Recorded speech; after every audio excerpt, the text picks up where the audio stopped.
여러분 안녕. 이번에는 조동사에 대해서 조금 더 깊게 배워볼게요. 자, will 조동사 뭐뭐 할 것이다. 자, 조동사의 규칙부터 봅시다. 조동사는 어디 옵니까? 동사 앞에 바로 오고 조동사 다음에 동사는 원형을 씁니다. 그죠? 조동사를 부정할 때는 조동사 뒤에 not을 써주고요. 그리고 조동사를 의문문으로 바꿀 때는 조동사를 주어 앞으로 보내주면 됩니다. 그죠? 이게 간단한 거였고 조동사 두 개는 연속으로 쓸 수가 없습니다. 그래서 그거에 대해서 한번 배워보도록 할게요.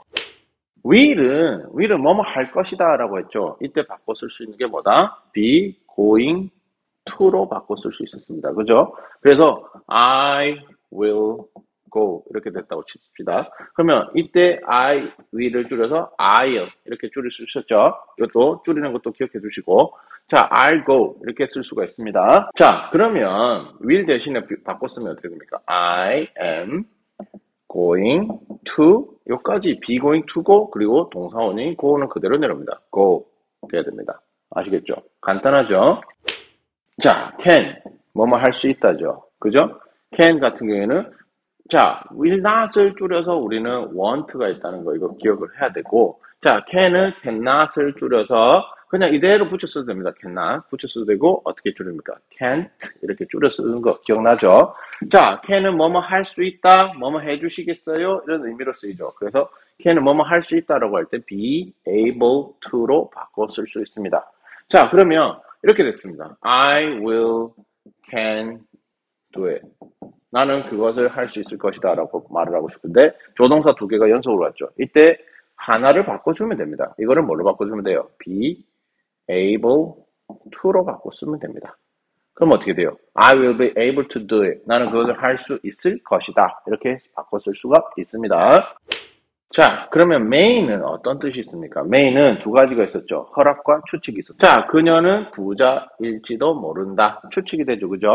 그리고 주로 허락을 할 때는 may I 1인칭이 주로 물어봅니다. may I use it? 제가 그것을 사용해도 될까요? 라고 물었어요. 그죠? 그러면 대답이 주로 you may. 너 그렇게 해도 좋다. 이 말이죠. 아니면 yes you can. can도 허락을 묻기 때문에 이렇게 쓸 수가 있었습니다. 자, must 같은 경우에도 두 가지 뜻이 있었죠. 첫 번째가 추측이고 두 번째가 의무였습니다. 일단은 추측부터 볼게요. 자, 아까 비슷한 거 이해하기 쉽게 이렇게 적을게요. She must be rich. 아까는 may를 적었어요. 그래서 그녀는 뭐예요? 부자일지도 모른다 라고 했습니다. 그죠? 약간의 가능성이 낮은 걸 말할 때 우리 may를 써줘요. 근데 must 같은 경우에는 가능성이 거의 95% 확신할 때 우리 이걸 씁니다. She must be rich. 무슨 말이에요? 그녀는 부자임에 틀림없다. 거의 확신할 때 이렇게 쓰죠. 그럼 반대로 거의 확신하지 않을 때 어떻게 씁니까? 부자일 리가 없다. 부자가 아니다라고 하는 거는 정말 아닌 거지만은 아닌 거에 거의 거의 확신을 할 때 우리는 뭐뭐 일리가 없다라는 can't를 써줍니다. She can't be rich. 그녀가 부자일 리가 없다. 이렇게 써주면 됩니다.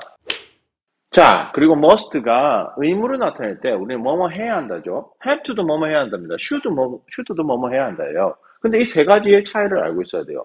must는 강력한 법 같은 걸 지켜야 합니다. 자, 우리가 박물관이나 공원 같은 데 갔을 때, 화당 같은 데 들어가서는 안 되죠. 그래서 you must be out.